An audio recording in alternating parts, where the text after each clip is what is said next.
Welcome to this Outer Wilds speedrunning tutorial on Geyser Skip. Geyser Skip is a trick used to reach the launch pad without the launch codes by using the village geyser. With the fastest version of this trick, you must land on the sloped part of the railing to reduce the fall damage enough to survive. This is extremely precise, so we have a very specific setup. First, climb over this wall.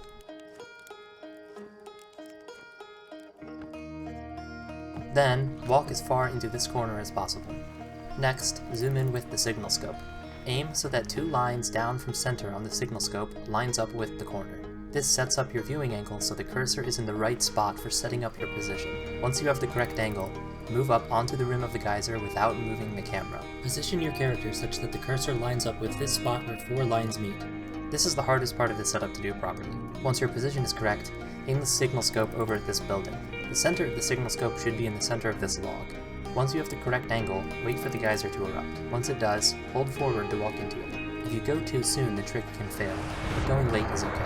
Once you're in the air, let go of any directional inputs. You should land on or near this railing. This is very precise, so often you can miss by a tiny amount. You do have some small control while in midair, so you can try to adjust your trajectory if you want. You can spam the jump button while landing to sometimes get a bounce towards the ship.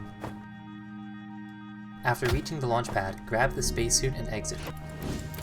Fly over to the observatory and enter through the roof. Get the launch codes from Hornfells and go downstairs. Make sure you have tech speed set to instant.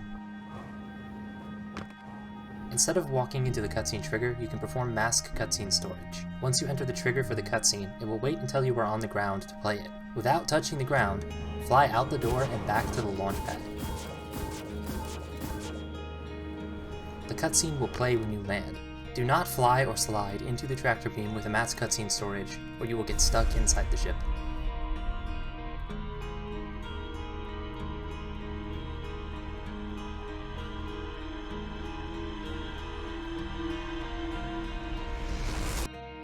Since the cutscene removes your suit, go into the ship and get it back. Fly down to the campfire and sleep for your desired amount of time. You should be able to sleep a few extra seconds compared to the old route. Then, fly back up and skip the elevator. From here, proceed to Ash Twin and follow the rest of the route as normal. Here is the whole village route performed with a controller.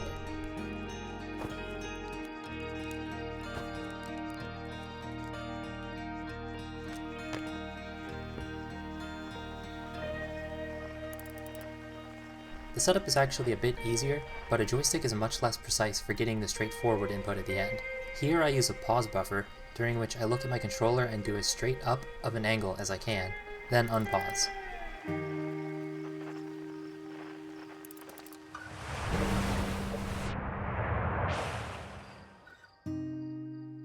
This is still significantly harder than using a keyboard, so I strongly recommend using a keyboard if you can, even if you want to play the rest of the run on a controller. The rest of the route is the same. The scout boosting at the end can be tricky depending on your rebinds. Make sure you have Recall Scout bound to something different than Launch Scout.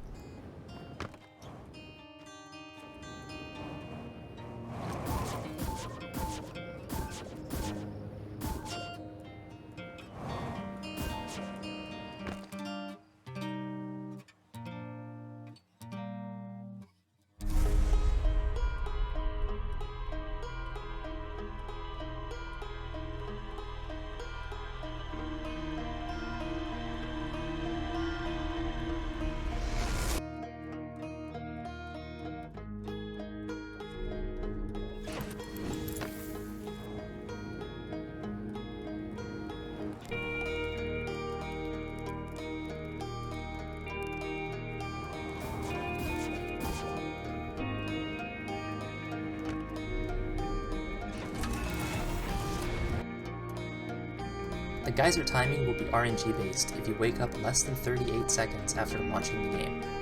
Using an RNG geyser is banned in speedruns, because slower hardware cannot load the game fast enough to use them at all.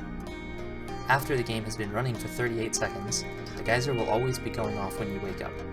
The next geyser will always go off 31 seconds in. This 31-second geyser is the first one we can use for Geyser Skip. If you miss the 31-second geyser and wait for the next one, it is slower than the route without Geyser Skip. You are now ready to fly to Ash Twin.